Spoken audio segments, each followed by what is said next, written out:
खास दास की आस बस श्वास श्वास पर वास। पार्श करो मत दास को उदासता का दास। ना तो सुर सुख चाहता शिव सुख की ना चाह। तब तुति सरवर में सदा ओवे मम अवेगा। बोलिए मूल नायक चिंतामणि पारसनाथ भगवान की। संत शिरोमणि आचार्य गुरुवर विद्यासागर जी महामुनि राज की। इतने लोग बैठे हैं, आवाज तो दम लगाओ। परम पूज्य मुनि श्री 108 दुर्लभ सागर जी महाराज की। पंच कल्याण प्रतिष्ठा महामहोत्सव की। आचार्य श्री जी का दोहा है, तन मिला तुम तप करो, तन मिला तुम तप करो, करो कर्म का नाश। और रवि शशि से भी ज्यादा है तुम में दिव्य प्रकाश। रवि शशि से भी ज्यादा है तुम में दिव्य प्रकाश। हम में बहुत शक्ति है, केवल तप करने की आवश्यकता है, उसको उद्घाटित करने की आवश्यकता है। पानी होता है, मिट्टी को बहा ले जाता है।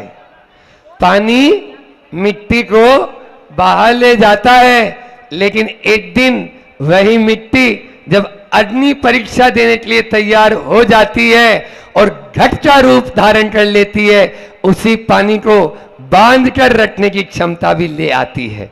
उसी पानी को बांध कर रखने की क्षमता भी अपने भीतर ले आती है। जो पानी मिट्टी को बहा रहा था, वो पानी अब उस मिट्टी के भीतर है और वह इधर उधर नहीं जाने दे रही है। क्यों? अग्नि परीक्षा। आज वही अभी दृश्य आप सब देख रहे थे, किस प्रकार से राग रंग का यह दृश्य चल रहा था और उसी के बीच में अंतरंग में ऐसी तरंग उठी, बंद करो ये सब नाच गान, इस संसार का नाटक मैंने बहुत देख लिया है।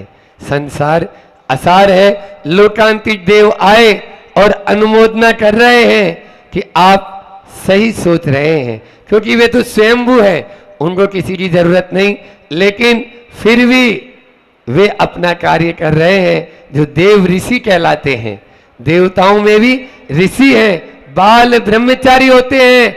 अरे और तो छोड़ो, ब्रह्म स्वर्ग में जिस कॉलोनी में वे रहते हैं वहां कोई भी जा नहीं सकता। देवियां तो रहती नहीं है, जाना ही नहीं है, और केवल बस वो ही रहते हैं। सुन रहे हो, लोकांतिक देव।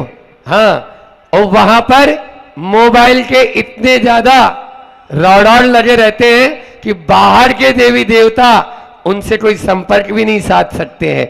ये तो केवल मात्र एक तीर्थंकर प्रभु के दीक्षा कल्याण की अनुमोदना करने के लिए यहाँ धरती पर आते हैं, नहीं तो वे सब तत्व चर्चा आत्मचिंतन में ही मस्त रहते हैं, अपना पूरा समय वहीं पर बिताते हैं, उनको आने जाने की फुर्सत नहीं है। इस प्रकार से वह देव ऋषि भी जिनके चरणों में नतमस्तक होकर कहते हैं कि प्रभु आपने सही सोचा है। शक्ति को पहचान कर भीतर की जो अभिव्यक्ति कर लेते हैं उसी का नाम है तपस्या। तत्वार सूत्र में आता है तपसा निर्जरा च। तप के द्वारा ही निर्जरा हो सकती है, और तप के द्वारा निर्जरा होती है उसी के माध्यम से होगी। लेकिन तप क्या है? 4 शब्द हैं, ठीक है ना। आज दीक्षा कल्याण का, तप कल्याण का दिन है। तो तप क्या, तप क्यों, तप कब और तप कैसे? तप क्या, तप क्यों, तप कब और तप कैसे, इन पर अपन बात करते हैं अल्प समय में, क्योंकि अभी भीतर में भी संस्कार करना है आपकी सारी प्रतिमाओं पर। लेकिन अपन को थोड़ा सा इस तप कल्याण को मनाने का प्रयोजन क्या है, तो जिस प्रकार से अभी कहा, उमा स्वामी महाराज की ये सबसे अच्छी परिभाषा है। कुछ लोग ये मानते हैं खाओ पियो मौज उड़ाओ कर्जा ले और घी पियो। कल किसने देखा? कल किसने देखा? आज अपन सब कर लो।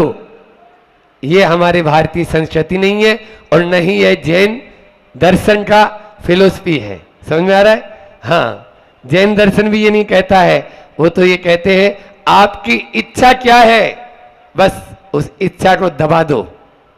क्यों? क्योंकि इच्छा निरोधस तप है, इच्छा का रोकना ही तप है। आपने जिस समय रोक लिया उसी का। गुस्से में रोटी छोड़ना तप नहीं है। सुन रहे हो नहीं सुन रहे हो कि आज महाराज जी को गुस्सा आ गया होगा? गुस्से में रोटी, वो तो कायट क्लेश है, हालांकि वो भी तप का भेद है, कायट क्लेश है। लेकिन कोई दूसरा गुस्सा दिलाए और उस समय आप समता धारण करके आपको गुस्सा न आए, ये सबसे बड़ी तपस्या मानता हूं।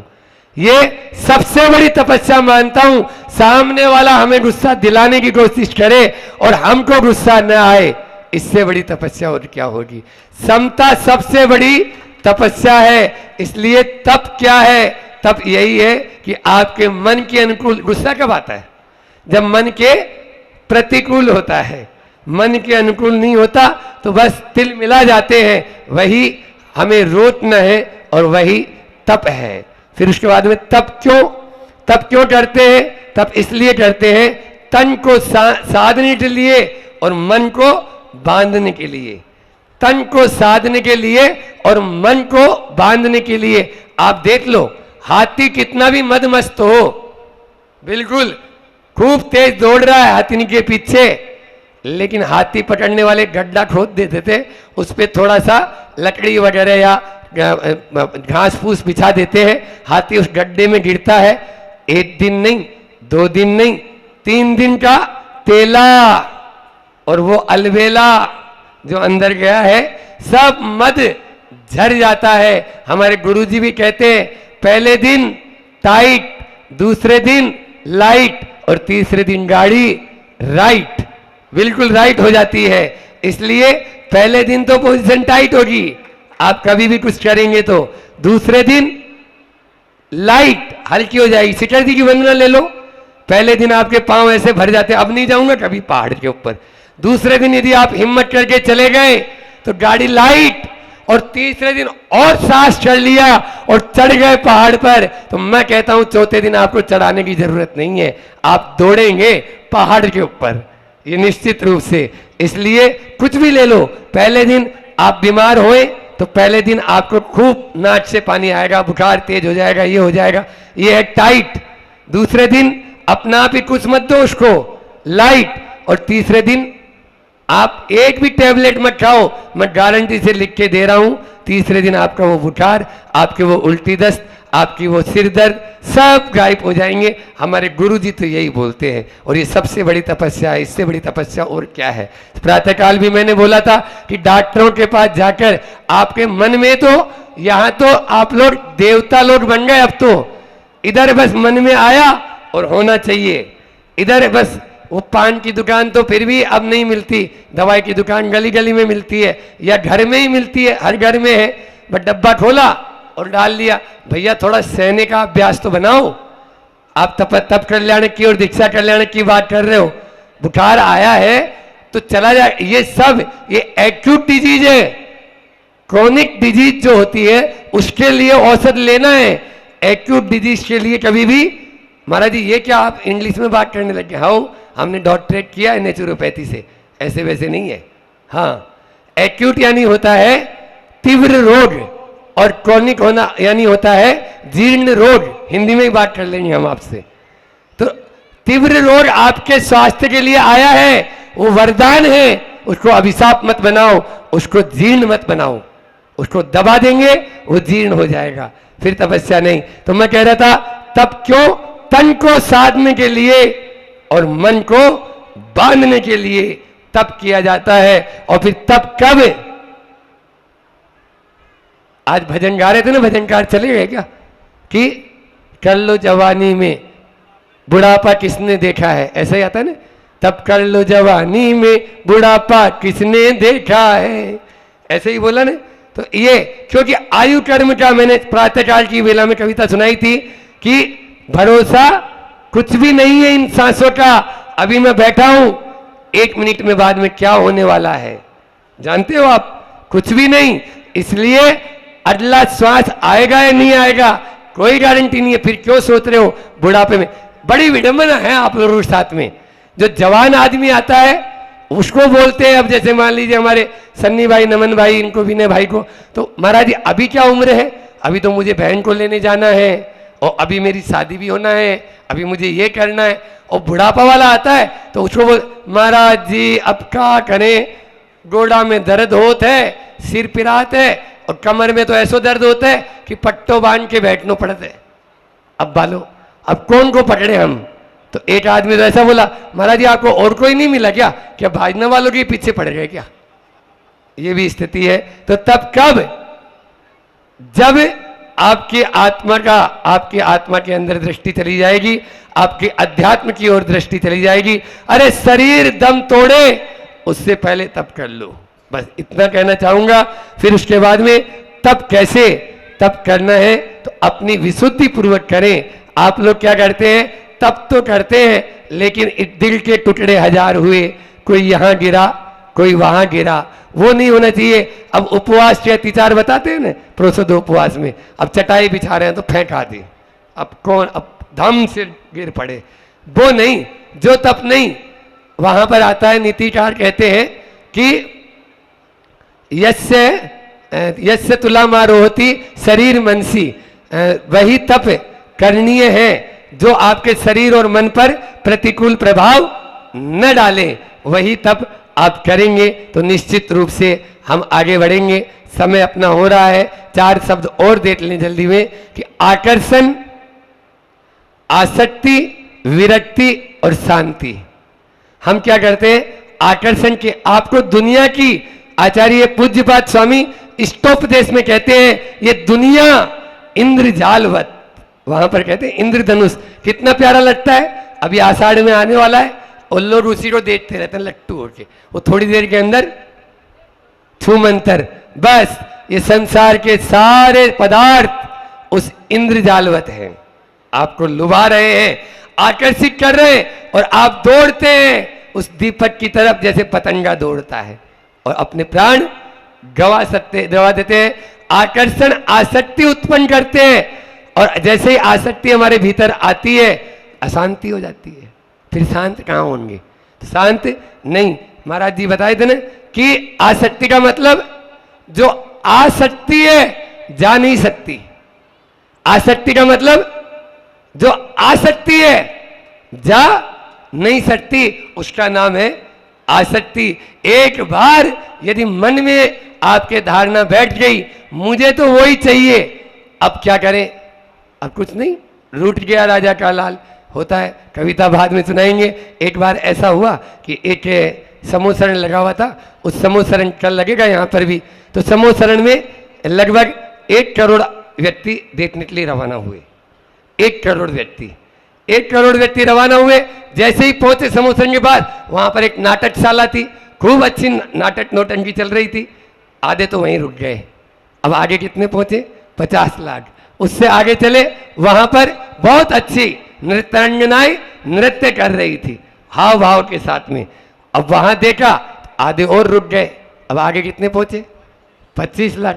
अब आगे पहुंचे तो वहां चटापट, चटाचट क्या बोलते हो आप लोग? भोजन कैसा होता है? चटपटा। अरे वही तो, अब क्या बोले? चटपटा। तो वहां बिल्कुल सुगंध आ रही है, सारे के सारे एक साथ घुसे, वो 25 के 25 पूरे। और उनमें से एक आदमी आगे पहुंचा, एक आदमी आगे पहुंचा 1 लाख में से 99,09,999 उसमें घुस गए। अब बताओ ये स्थिति है। वो 90 नेता 9 चौधरी 99 हो गए, 100 में से एक ही जनता पब्लिक बचती है, क्या करें सामने। तो इसी प्रकार से स्थिति होती है। तो यही स्थिति आकर्षण में, आसक्ति में उलझने से होती है। बंधुओं ध्यान रखो, तपस्या से आसक्ति विरक्ति में बदल जाती है और अशांति शांति में बदल जाती है। आप तप करेंगे तो आपकी आसक्ति विरक्ति में बदल जाएगी और अशांति शांति में बदल जाएगी। इसलिए अपने आप को तप में लगाएं, तप से डरे नहीं।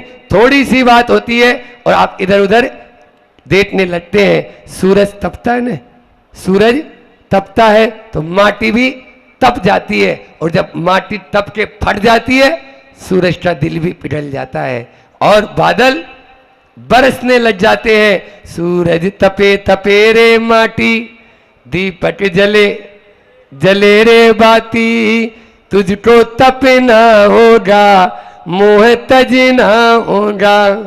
अब दूसरा और बोल देता हूं कि रथ का पहिया जाए दौड़ा, बल्लू भैया रथ चल रहा है, रथ का पहिया जाए दौड़ा, सोच समझ ले वक्त है थोड़ा, तुझको जाना होगा मोह तजना होगा, देह तजना होगा मोह तजना। आज के इस दीक्षा कल्याण के अवसर पर इतना ही कहता हूं कि अपने अपने मोह को कम करें, और आयोजन का, अनुष्ठान का प्रयोजन क्या है उसको हमेशा स्मरण करते रहें कि हमने दीक्षा कल्याण प्रभु का मनाया, जिस प्रकार से उनको विरक्ति हुई संसार शरीर और भोगों से, वैसे ही हम भी इनको नश्वर मानकर छोड़े और एक एक कदम ही सही आगे बढ़ते चले जाएं, तभी हम तपस्वी बनेंगे। और तपस्वी वो ही बनता है जो मनस्वी होता है, और मनस्वी ही यशस्वी बन पाता है। इसलिए हम तपस्वी, मनस्वी और यशस्वी बने, ऐसी भावना के साथ में गुरुवर के चरणों में बारंबार नमोस्तु करते हुए अपनी वाणी को विराम देते। वो जो बालक था, बिल्कुल जब साथ साथ पढ़े हम लोग तो पहले देखते थे कि वो बालक बिल्कुल ऐसा था कि वो पढ़ भी नहीं पाता था, लेकिन उसमें एक जुनून आ गया कि नहीं मुझे पढ़ना है और मैं याद करके बताऊंगा। दिन रात उसमें लगा रहा। हम सोच नहीं सकते थे कि जो बालक सप्लीमेंट्री में आता था, जो बालक हमेशा उससे कुछ पूछो बता नहीं पाता था, उसने सब छोड़ दिया। छोड़ने के बाद हम सबको उसने पीछे छोड़ दिया और वो फर्स्ट डिवीजन आया। फर्स्ट डिवीजन वो बालक आया क्योंकि उसने विचार कर लिया था, मन में धारणा बना ली थी। पूरे स्कूल को आश्चर्य था, सब शिक्षकों को आश्चर्य था कि ऐसे कैसे हो गया, परंतु उसने धारणा बना ली थी कि नहीं मुझे वहां पहुंचना है। अब उसने वो धारणा बना ली थी तो वहां पहुंच गया। हमारे बीच का हमारे साथ का वो मित्र था और वो आगे बढ़ गया और वहां तक पहुंच गया। वो उसका हेतु क्या था? उसका हेतु यही था कि उसने धारणा बना ली थी कि नहीं मैं करूंगा। कैसे याद नहीं होगा? याद करूंगा, याद करता है, याद चाहूंगा तो होगा। और उसने याद किया और आगे बढ़ा। मतलब संदेश क्या है? रुकिए मत, चलते रहिए, मंजिल निश्चित तौर से प्राप्त होगी। आप रुक जाते हैं इसलिए आपको मंजिल प्राप्त नहीं होती है। आप चलते जाएंगे तो निश्चित तौर से आपको मंजिल मिलेगी, मंजिल छूटेगी नहीं। आप दौड़ोगे चलोगे तभी तो मिलेगी। जमीन को समतल बनाने के बाद ही अब आपको अगर मान लो उसको मकान बनाना है तो मकान बनाना है तो क्या करना पड़ेगा? खुदाई करनी पड़ेगी ना। खुदाई करेगा तभी तो वो मकान सुंदर बन पाएगा। मतलब क्या? परिश्रम करना पड़ेगा, पहले खुदाई करना पड़ेगी, नींव खोदना पड़ेगा। उस परिश्रम के बाद ही वो मकान तैयार होगा। एक अच्छा आप लोगों के बीच का उदाहरण देता हूँ, उससे शायद अच्छा समझ में आ जाएगा आपको। मान लीजिए आपके बहुत मैले कपड़े हैं, बहुत मैले कपड़े हैं। अब आप चाहते हो कि उसे साफ करना है उन मैले कपड़ों को, तो अब क्या करोगे आप? मान लो उन मैले कपड़ों को आप गर्म पानी भी उपलब्ध है, अब आप गर्म पानी में डाल दो, वो साफ हो जाएंगे क्या? नहीं होंगे। चलो ठीक है, आपके पास साबुन भी हाजिर है, क्या साबुन से साफ हो जाएंगे वो कपड़े? साफ हो जाएंगे? नहीं।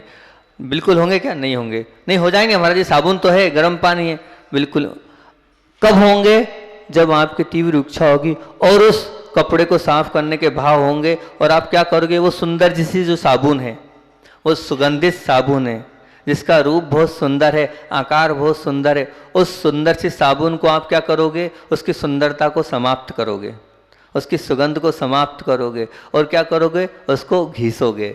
जब घीसोगे उस कपड़े पर, तभी वो मेला कुचेला गंदा कपड़ा साफ होगा, तभी वो निर्मल बनेगा। कब बनेगा? जब वो साबुन और कपड़े आपस में संपर्क होंगे और आप घिसाई करोगे। घिसाई करने के बाद ही वो कपड़ा जो है सुंदर बनेगा, तभी तो कपड़ा चकाचक दिखेगा। उसके बिना दिखेगा क्या? नहीं। ऐसी सबकी भावना है कि हमारे अंदर बैठे कर्म ये साफ हो, निर्मल बने, हम पवित्र बने। आप अपनी निर्मलता चाहते हो, अपनी पवित्रता चाहते हो तो ध्यान रखना इस शरीर को घीसना पड़ेगा। इस शरीर को क्या करना पड़ेगा? घीसना पड़ेगा। इसको कमजोर बनाना पड़ेगा। मोटा ताजा बनने से कर्मों की निर्जरा नहीं होती है, काय से होती है? कमजोर बनने से। कमजोर मतलब कमजोर बनने से तात्पर्य मैं कमजोर करनी बोल रहा हूँ।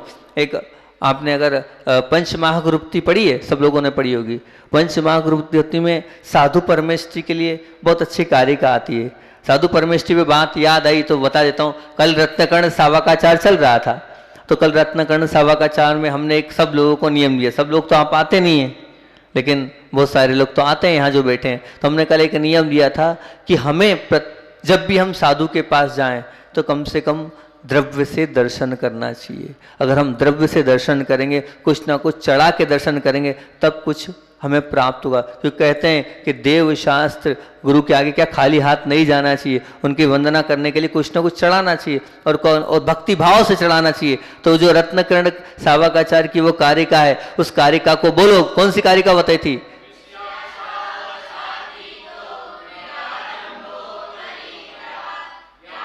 ध्यान तपो रक्त तपस्वी सा प्रशस्यते। इस कारिका का हमने कल जितने लोग कल थे उनको नियम दिया था कि आपको प्रतिदिन इस कारिका को बोलकर फल चढ़ाना है, अर्घ चढ़ाना है, कुछ चढ़ाना है। और नहीं बनता है ये मान लो उधर चंदन पढ़ लेना, लेकिन चढ़ाना है। अगर चढ़ा के आप दर्शन करोगे तो आपका पुण्य बढ़ता चला जाएगा। तो बाकी जो लोग थे उन लोगों ने सुबह से प्रारंभ कर दिया। सुबह से हम आज सुन रहे हैं वशियासा वसाती, तो बहुत अच्छी बात है। आज बहनों ने भी किया और भी लोगों ने किया। और जो लोग नहीं आए उस क्लास में, उन लोगों से भी हम ये कह रहे हैं कि आपको प्रतिदिन किसी न किसी, आपके घर में होगी बादाम तो होगी, नहीं है बादाम? नहीं है बादाम, एक बादाम ले आना, उस बादाम को चढ़ाना। वो बड़ी सरल सहज होती है, ज़्यादा वो भी नहीं, दो ज़्यादा महाराज भी नहीं आपके यहाँ, 2 बादाम रोज लगेगी। कोई ज़्यादा मतलब महंगा सौदा नहीं है, सस्ता ही सौदा है। 2 बादाम आपको रोज चढ़ानी है। और जो बनता हो, ये वाली कारिका बनती तो ये वाली, ये याद कर लो तो बहुत अच्छी बात है कि ताकि सबके बीच में एक अच्छी कि हाँ भैया स्वाध्यायशील है, बाजना वाले। बिल्कुल कल ही याद हो गई थी। नहीं भैया आप तो आते हो, लेकिन जो लोग नहीं आते वो इस कारिका को बोलना, विषयासा वसाती, तो है ना, निरारंभो परिग्रह। और फिर ज्ञान ध्यान तपो रक्त तपस्वी सा प्रशस्यते। इसको बोलकर और अर्घ चढ़ाकर सबको प्रतिदिन इससे दर्शन करना है। इससे गाढ़ा पुण्य बनेगा। और आपको आज नहीं तो कल साधु बनना है ना, तो साधु बनना है। इस साधु बनने के भाव से आपको चढ़ाना है। तो अपनी बात क्या चल रही थी? चल रही थी कि कमजोर है ना, तो कमजोर के ऊपर से अपनी बात चल रही थी। तो पक्का हो गया, सब लोग चढ़ाएंगे पक्का? बहुत अच्छी बात है कि तो चल रही थी। तो मैंने एक महाराज एक आए, बोले महाराज जी आप बहुत दुबले हो गए हो, आप बहुत दुबले हो गए हो, पहले अच्छा था, आप आहार नहीं ले रहे हो, ये नहीं ले रहे। तो मैंने उनसे एक ही बात बोली, मैंने कहा भैया साधु के लिए पंच परमेष्ठी की जो भक्ति हम रोज पढ़ते हैं, उस पंच परमेष्ठी की भक्ति में क्या लिखा है? उगतव चरण कर नीम झी नम गया, धम्म वर जान सुख के जहाँ नम गया, निभरम ते साहो ते महम मोक्ष मग गया। क्या लिखा है? इसका अर्थ क्या है? इसका अर्थ तो देखो, आप पढ़ते तो हो और अर्थ नहीं देखते हो। वे साधु कैसे हैं? जिन्होंने उग्र तपस्चरण के माध्यम से अपने शरीर को छीण कर लिया है, मोटा ताजा कर लिया। वहां ऐसा नहीं लिखा है कि मोटा बना लिया है वे साधु हैं, वे तो नहीं है। क्यों दीदी, ऐसा तो नहीं लिखा वहां पर कि मोटा ताजा कर लिया वो साधु हैं? नहीं, जिनने शरीर को छीण कर लिया है वे साधु हैं। जिनकी हड्डी एक एक दिख रही है वे साधु हैं। तो आप विकल्प नहीं करो, अगर हम छीण हो रहे हैं तो वो तो साधु का लक्षण है, वही तो साधु का लक्षण है, वो तो होना चाहिए वैसा। अगर हड्डी हड्डी दिख रही तो बहुत अच्छी बात है कि तो उग्गतव चरण करण ईम झी नम गया, धम्म वर जान सुख के जान। जो धर्म ध्यान में लीन हो और उग्र तप में लीन है, जिनके जो है शरीर जो है कैसा हो गया, छीन हो गया, वे साधु परमेष्ठी हैं, वे साधु कहलाते हैं। तो ऐसे साधुओं के दर्शन करना है। तो अब इसी प्रकार से अगर आपको अपने कर्मों की निर्जरा करना है तो इस शरीर की चिंता मत करना। शरीर को जब तक आप घिसोगे नहीं तब तक वो कर्म रूपी मेल जो आपके लगे हैं वो धुलेंगे नहीं। अगर आप चाहते हो कि हमारे कर्म धुलें, अगर आप चाहते हो हमारे अंदर पवित्रता आए, तो जैसे उस कपड़े में पवित्रता कब आई थी? आपने उस साबुन का मोह छोड़ा था, उस साबुन की सुंदरता को छोड़ा था, साबुन को घिसा था, साबुन को घिसा था ना, तो साबुन समाप्त भी हुई थी, सुंदरता भी खत्म हुई थी, समाप्त हो गई उसकी, वो कितनी सुंदर थी। ऐसे ही अपने सुंदर स्वरूप रूपी ये शरीर है, इसको खींचना पड़ेगा। जब तक इसको घिसोगे नहीं तब तक ये ध्यान रखना आपकी आत्मा में निर्मलता ना आई है और ना आएगी। चाहते हो कि हाँ हमारे इस आत्मा में निर्मलता आए तो घीसते चले जाओ, घीसते चले जाओ। घीसने से ही निर्मलता आती चली जाएगी, आती चली जाएगी, आती चली जाएगी। एक और बहुत अच्छी बात बोलता हूँ, एक इंग्लिश में एक बहुत अच्छी सूक्ति है, good is the enemy of better is the enemy of best. क्या हुआ इसका अर्थ? उसका अर्थ ये हैगा कि अच्छा ज़्यादा अच्छे का यदि दुश्मन है तो ज़्यादा अच्छा ज़्यादा और ज़्यादा अच्छे का दुश्मन है। मतलब ये है, क्या है, हमें मान लो कुछ परिश्रम करके मिल गया, उस छोटे से पुरस्कार से हम संतुष्ट हो जाते हैं। लेकिन आपको नहीं मालूम आपके अंदर बहुत बड़ी क्षमता है। आप अपनी क्षमता को अंदर झांको। आप जिस छोटे से पुरस्कार से संतुष्ट हो गए, नहीं, उतना सा छोटा सा पुरस्कार आपका जीवन नहीं है। अभी आपके जीवन में बहुत कुछ है, अभी आपके जीवन में और बहुत कुछ प्राप्त करना है। वो क्षमताएं आपके अंदर है, आप इतने से संतुष्ट हो रहे नहीं, बस ठीक है, इतना पर्याप्त नहीं, इतना नहीं। आप बहुत कुछ त्याग भी कर सकते हो, बहुत कुछ तप भी कर सकते हो, बहुत कुछ दान भी कर सकते हो और बहुत कुछ प्राप्त भी कर सकते हो। इतने से पुरस्कार से आप संतुष्ट नहीं हो। आगे बढ़ना है तो अपने अंदर पहचानो, आपके अंदर वो ताकत है, जिस ताकत को कि अच्छा मिल गया, नहीं, आपको बहुत अच्छा, बहुत अच्छे से और अच्छा बनना है तो अपनी ताकत को अंदर से आपको पहचानना पड़ेगा और आगे बढ़ने के लिए आपको उत्सुकता हो दिखानी होगी। जब तक अंदर से उत्सुकता आगे बढ़ने की नहीं होगी तब तक आप आगे बढ़ ही नहीं पाओगे। यदि आप अल्प परिश्रम से मिल जाने वाले पुरस्कार से संतुष्ट हो जाओगे तो फिर महान जो पुरस्कार से आप वंचित रह जाओगे और आप आगे कड़ी मेहनत करोगे ही नहीं। कड़ी मेहनत करते जाओगे तो आगे बढ़ते जाओगे। 100 बात की एक बात अभी हमने आपसे कही थी पहले कि अगर मान लो बहुत ऊंची इमारत बनाना है, बहुत ऊंची इमारत बनाना है तो क्या करना पड़ेगा? उसके लिए नीचे गहराई में उतनी ही गहरी क्या करनी पड़ेगी? नींव खोदनी पड़ेगी। जितनी ऊंची इमारत है उतनी ही नीचे आपको गहराई से नींव खोदनी पड़ेगी। अभी बामोरा में मंदिर बनना था तो वहां पर नींव खोदी 20 फीट।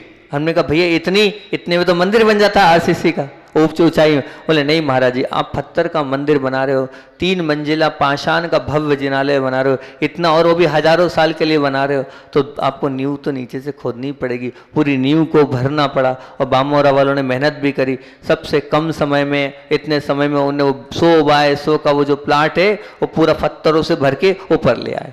तो ये नींव अगर जितनी मजबूत होगी तो ऐसे नींव, अगर आपको ऊपर अच्छी मंजिल पे पहुंचना है, अच्छे स्थान पर पहुंचना है तो नींव खोदनी पड़ेगी और नींव भरनी पड़ेगी। नींव मतलब मेहनत करनी पड़ेगी, तब कहीं जाके वो वृक्ष है, बहुत ऊंचाई पर है वो वृक्ष।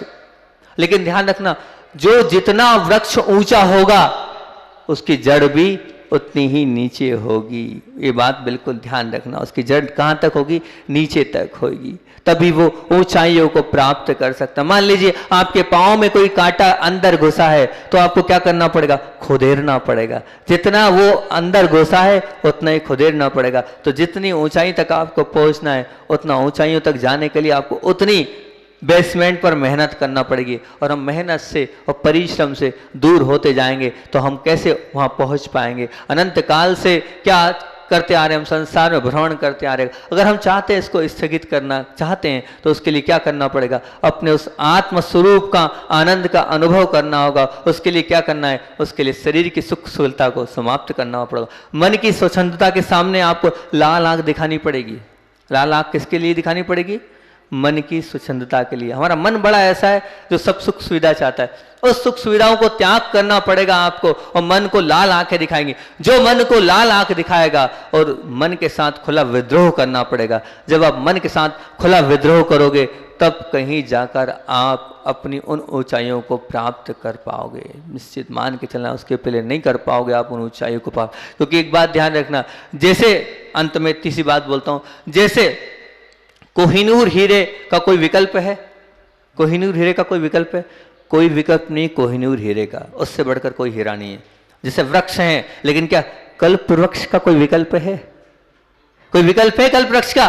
कोई विकल्प नहीं है। कोई विकल्प नहीं महाराज जी, कल्प वृक्ष जैसा कोई वृक्ष नहीं। वहां जाओ, मांगो, सब मिलता है, उसका कोई विकल्प नहीं। मेरू पर्वत का कोई विकल्प है?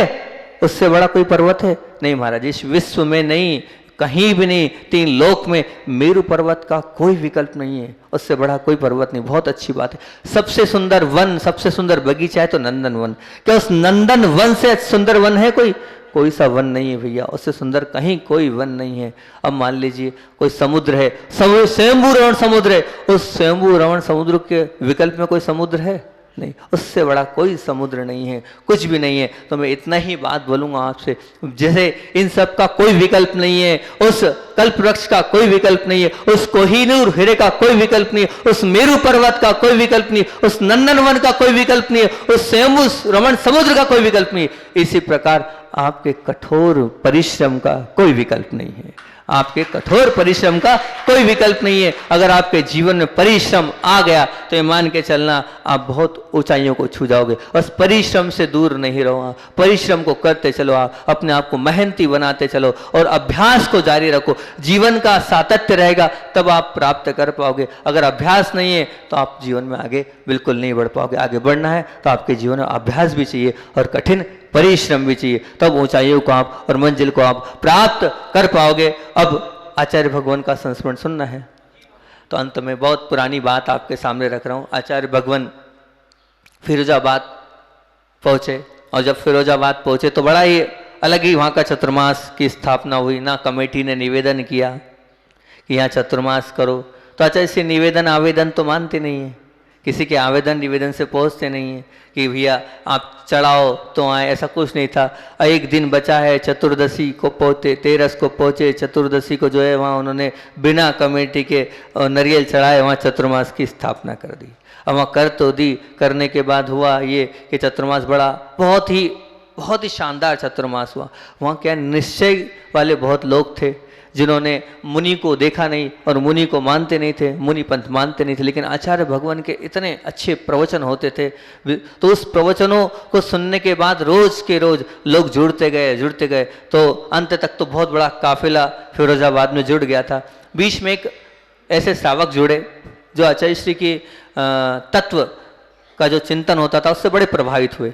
अब उन्होंने सोचा कि हमें चौका लगाना है तो चौका लगाने के भाव से उन्होंने क्या किया, 15 दिन पहले चौका लगाने की प्रैक्टिस करी। मतलब प्रैक्टिस करी से तात्पर्य 15 दिन जो है उन्होंने नमक का त्याग करा। पहले नमक का त्याग किया और नमक का त्याग करने के बाद जो है वो चौका, फिर जब उनको लगा हम लोग नमक के बिना खा सकते हैं तो फिर उन्होंने चौका लगाया। अब वो आहार पड़गान किया, पड़गान करने के बाद आचार्य भगवान का पड़गान प्रथम दिन ही हो गया, क्योंकि जो श्रेष्ठ विचारधारा और चिंतन बहुत अच्छे थे, अच्छे प्रश्न भी पूछते थे, तो आचार्य वैसे लोगों को बहुत ज़्यादा ध्यान देते भी। हो गया आहार के बाद जब आचार्य भगवान को बताया कि हम 15 दिन से मेहनत कर रहे थे और आज चौका लगाया और आज आपका पड़गान हुआ, तो उन्होंने जब बताया कि हम ऐसा कर रहे थे कि उनका नमक का त्याग था, तो क्यों था? बोले ऐसा था, हमें ये था कि उद्दिष्ट आहार नहीं कराना है, इसलिए जो है हम 15 दिन से जो है बिना नमक का खा रहे थे। आचार्य श्री मुस्कुराने लगे और आचार्य श्री ने मुस्कुराते कहा कि देखो भैया, पहले आगम को समझो तो आगम में क्या लिखा है, उद्दिष्ट किसको बोलते हैं, उसकी परिभाषा तो समझो। उद्दिष्ट का मतलब ये नहीं होता है अगर हम आपको कहें कि आप फलानी चीज़ हमारे लिए बनाना और फिर वो तुम हमारे उद्देश्य से बनाओगे, वो उद्दिष्ट है। ये उद्देश्य थोड़ी हैगा कि आप ऐसा। अब ये बताओ कि आप बनता है, आपके यहाँ कोई आता है अतिथि, तो आप उसके लिए कुछ बनाते हो कि नहीं, उसके अनुकूल बनाते हो कि नहीं? तो भैया हम तो ये जो श्रवण तो महाअतिथि है। जब आप घर में कोई मेहमान आता है तो उसके निमित्त से कुछ बनाते हो, अच्छा बनाते हो, तो ये तो महाअतिथि है। इनके निमित्त से अगर आप कुछ बनाना है तो बनाना चाहिए, उसमें कोई बाधा नहीं है कि हम बना रहे हैं। पर्टिकुलर साधु अगर बोले तो वो उद्दिष्ट है, ये उद्दिष्ट थोड़ी है। और दूसरी बात ये, आप जो बनाते हो, बनाने के बने हम साधु के निमित्त से बना रहे हैं, तो ये बात बताओ, क्या वो जो आप बनाते हो और अगर साधु अगर नहीं आता तो क्या फेंकते हो? खुद खाते हो ना, तो खाते तो हो ना, ऐसा तो नहीं कि फेंक देते हो, साधु नहीं आया तो ठीक है अब खत्म, या दूसरा बना तो नहीं महाराज, फेंकते नहीं, खाते हैं और बड़े चाव से और बड़े भक्ति से खाते हैं कि साधु का प्रसाद है, हम तो खाएंगे। तो बस हम यही तो बोलना चाहते, उद्दिष्ट को समझो, ये उद्दिष्ट नहीं है। उद्दिष्ट ये नहीं, हाँ साधु के जो अनुकूल है वो आपको बनाना है। पर्टिकुलर साधु कह रहे हैं और आप पर्टिकुलर साधु के निमित्त से मतलब वो ऐसा उन्हीं के लिए तो ऐसा है, तो अलग अलग साधु हैं, ऐसा उद्दिष्ट की परिभाषा नहीं। उनका वो विवेक जागृत हुआ और उन्होंने कहा हमारी बहुत बड़ी गलती थी, बहुत बड़ी गलत धारणा थी, वो छूटी। आचार्य भगवंत के माध्यम से अनेकों लोग जिन्होंने जैन धर्म से विमुख हुए थे वापस जैन धर्म की ओर आए। ये हमारे परम पूज्य आचार्य भगवान की विशेष अनुकंपा और करुणा। बोली आचार्य भगवान विद्यासागर जी महामुनि राज की।